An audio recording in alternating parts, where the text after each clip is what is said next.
Bien amigos, como saben, durante la Segunda Guerra Mundial el régimen nacional socialista tuvo como uno de sus principales políticas la persecución de minorías a las cuales consideraban racialmente peligrosas y enemigas del pueblo alemán. Primero, muchas de estas, aún habiendo nacido en territorio germano, perdieron sus derechos como ciudadanos de este país, y posteriormente, con el comienzo del conflicto y la radicalización del régimen, estas medidas derivaron en la construcción de diversos campos de concentración y posteriormente de exterminio. Aún así existieron civiles y militares alemanes que no compartían estos ideales y de una u otra manera buscaron ayudar a estas personas en peligro inminente. Tal vez la mayoría de estos casos se pudieron evidenciar en soldados alemanes provenientes de la Wehrmacht. El caso más popular podría ser el del capitán Wilhelm Hosenfeld, que además de salvar a Vladislav Spielmann, ayudó a cientos de personas convirtiéndolo en un justo entre las naciones. Pero estos casos se tornan un poco más raros de encontrar cuando hablamos de las SS. Como un oficial de esta temible organización se atrevió a ponerse en contra de Hitler y de la solución final. ¿Sería posible esto? Y que estuvo dispuesto a denunciar todos estos acontecimientos a nivel internacional. Pues sí amigos, la historia es muy real y pertenece al teniente de las SS Kurt Gerstein. Kurt Gerstein, nacido en 1905, sería el sexto de una familia de 7 hijos. Su padre inculcó un patriotismo inquebrantable en Kurt y sus hermanos, pero sin duda la mayor influencia en su niñez y adolescencia vendría de su niñera, una devota católica quien desde muy pequeño fomentó la lectura de la Biblia en él. En su etapa universitaria, Kurt formó parte de diversos grupos juveniles católicos y cristianos, donde en 1930 llegaría a ser dirigente principal en uno de estos. En 1933 ocurrieron dos sucesos que cambiaron la vida de Gerstein. El primero, la llegada del Partido Nacional Socialista al poder, y el segundo, Kurt se recibió como ingeniero de minas. En ese mismo año, Gerstein decide ingresar por sorprendente que pueda parecer al Partido Nacional Socialista e incluso se une a las SA o camisas parda. Gerstein afirmaría poco tiempo después que el nacionalismo infundado por su padre lo llevó a tomar esta decisión, pero rápidamente se percató que él y los nazis eran totalmente incompatibles. Un año después, los nazis emiten una ley donde todos los grupos juveniles, cristianos o católicos, y de cualquier religión, serían absorbidos por las juventudes hitlerianas. Indignado, Gerstein protesta airadamente, en medio de una función teatral dada por los jóvenes alemanes, alegando que es una blasfemia que el partido intervenga en los asuntos de la iglesia. A esto se sumó tiempo después que la policía le encontrara cientos de panfletos antinazis a favor de preservar la autonomía de la iglesia. Estas situaciones lo llevaron a ser expulsado de las SA y del partido. Sin embargo, unos años después, gracias a la intervención de su padre y de varios funcionarios influyentes de las SS, volvería a ser readmitido, de manera provisional y bajo observación. Comenzada la Segunda Guerra Mundial en 1939, Gerstein decide que igual que el resto de alemanes debía servir a la patria, a pesar de no estar muy de acuerdo con el partido. Probó suerte intentando entrar al ejército, donde sería rechazado. Unos meses después hizo lo mismo con la Fuerza Aérea, en donde tampoco lo aceptarían. Por último presentó su solicitud para las SS, donde gracias a unos contactos fue aceptado. Aquí se levanta un poco de polémica ya que sus biógrafos afirman que su ingreso a las SS fue bastante premeditado, debido a que en abril de 1941 su cuñada, una paciente psiquiátrica, falleció en una clínica alemana. Kurt había sido informado a través de la iglesia de que el partido nazi estaba llevando a cabo lo que se conoció como el programa Acción T4, un programa de eutanasia que buscaba erradicar de Alemania a los enfermos psiquiátricos y personas con discapacidades mentales, al considerarlos una carga para el país. En el funeral, Gerstein encaró a su hermano. ¿No se dan cuenta lo que hicieron con ella? Los nazis están vaciando los hospitales mentales de Alemania, acabando sistemáticamente a los pacientes. Su muerte no fue natural, ella fue asesinada. Según afirman sus biógrafos, este hecho reforzó su determinación de adentrarse en las entrañas del nacionalsocialismo. Culminado su entrenamiento básico en las SS y en vista de los conocimientos de Gerstein, este sería enviado al servicio de higiene del Estado Mayor de las SS.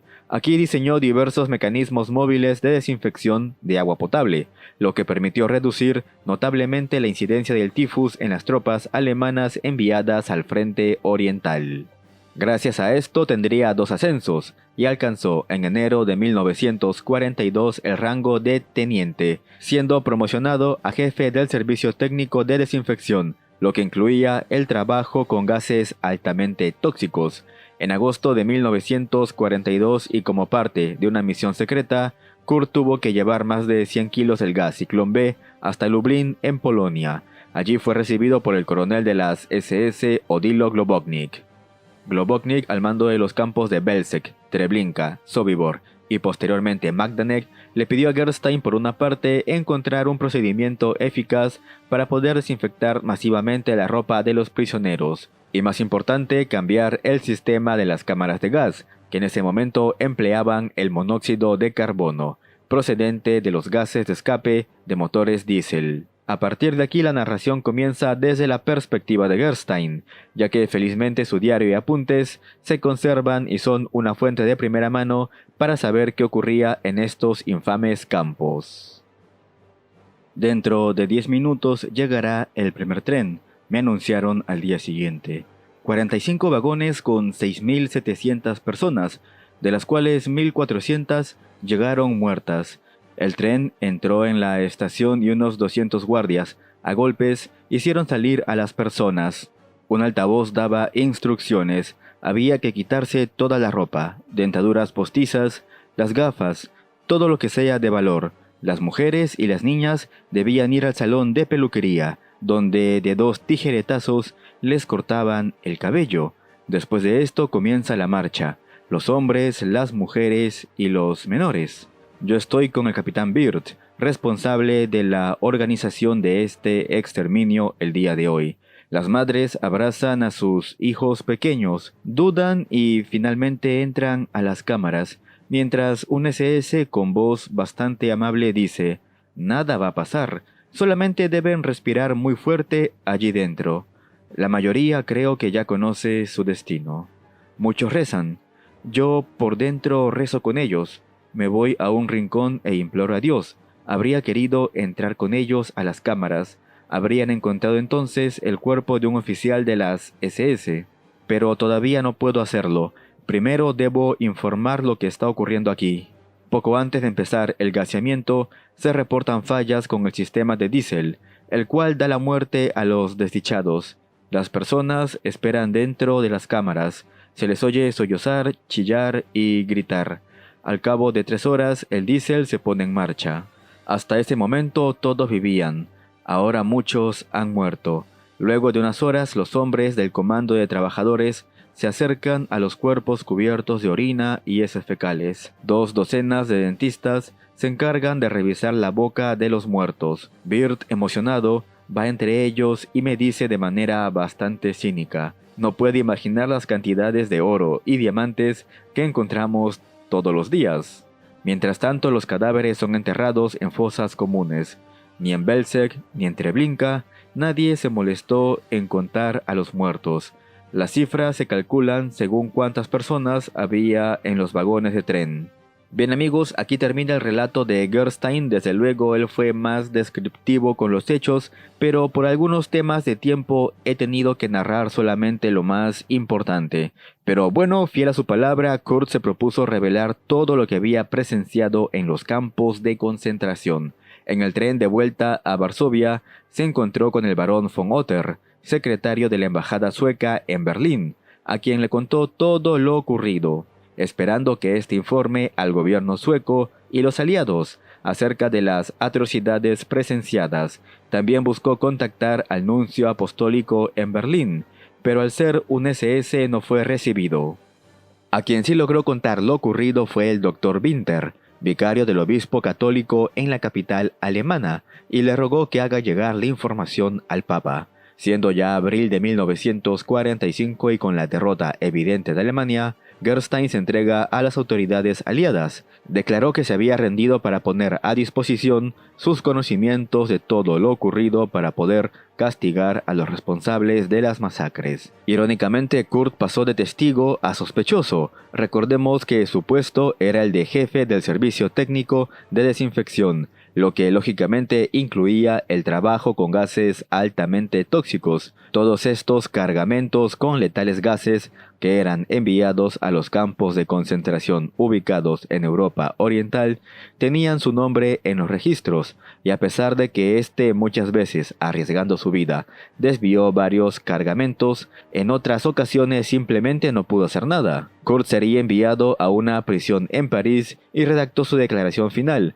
ahora conocida como Informe Gerstein. En este informe relata todo lo que había visto durante su servicio en la SS. Fue aquí donde describió su experiencia en Belzec y sus conversaciones con von Otter y otros funcionarios y miembros de la Iglesia. A pesar de todo esto, fue acusado de crímenes de guerra, y ya sea por las acusaciones en su contra, la profunda angustia y depresión de no haber podido evitar la implementación de la solución final, o su miedo quizá a ser condenado por su papel en las SS, Kurt Gerstein se quitó la vida en su celda, el 25 de julio de 1945.